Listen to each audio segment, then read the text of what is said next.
Hey everybody.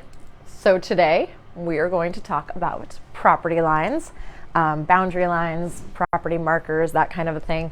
I was chatting with a friend this morning who is a surveyor and just about what I was going to talk about today. And he's like, oh, you should talk about how tax maps are not an accurate gauge of where your property lines are.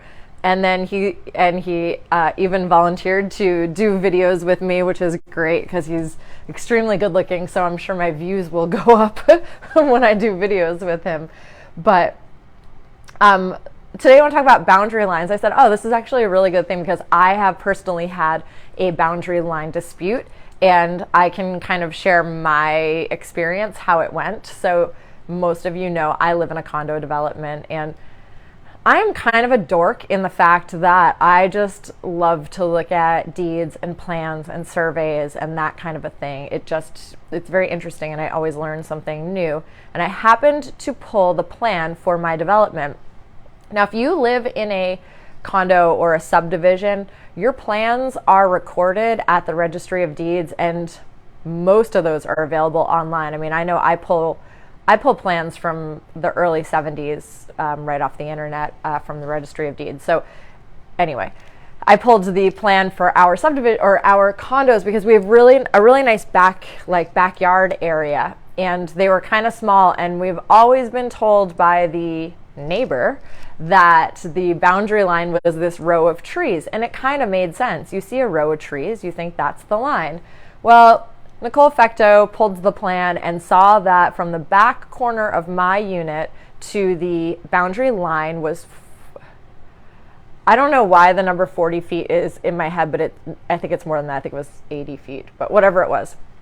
So I get my tape measure out and I measure, and it was that line was 12 feet beyond the row of trees.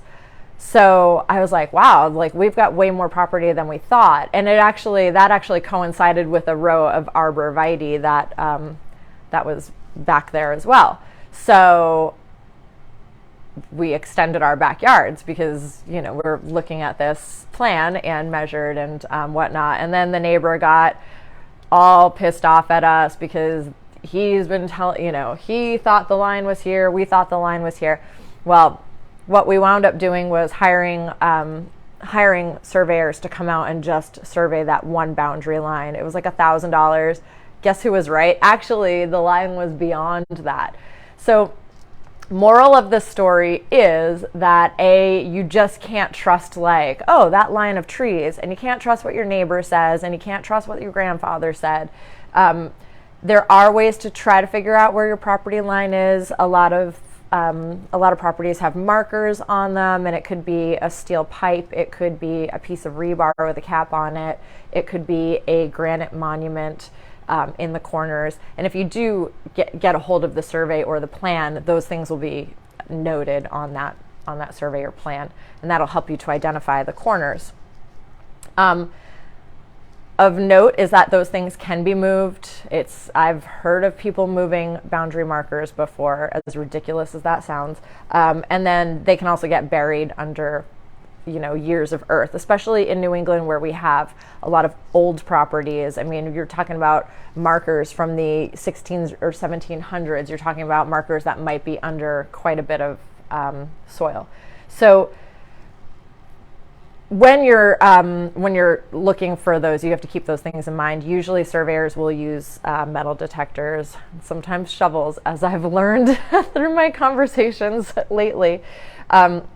So sometimes you have if you want to put up a fence or something like that, you really want to know exactly where your boundary line is because you don't want to encroach on your neighbor's space, and likewise, you don't want your neighbors to encroach on your space. So before you put up a shed or a fence or anything like that, it's important to know right where your boundary is. And the only way to really know where your boundary line is to hire a surveyor to come out. They use instruments that I don't know the names of. They use datum points from all over the place to really pinpoint exactly where the line is, and it's really important. Tax maps are horrifically inaccurate. Look at how cute this dog is. Tax maps are terrible. They might have the proper dimensions on them, but you should never use them for anything other than like a rough guide. Your deed will have the property description in it, and that's usually measured in meets and bounds, but sometimes it will give some boundary line indicators. So, but it could also be, again, from the 1800s, and it could be a tree with an oak tree with a barbed wire through it.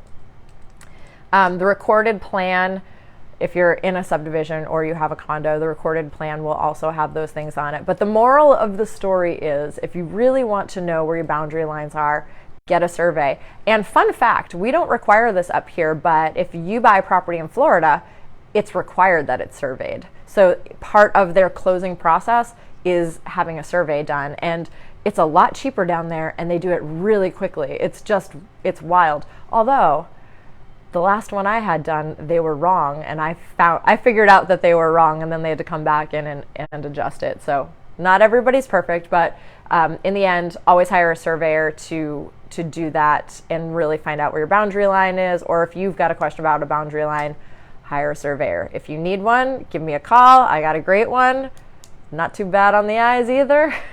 And yeah, that's all I've got for you today. It's a snow day here. We are hoping that the power doesn't go out, but if it does, I got dogs and blankets, so we're good. You guys have a great day.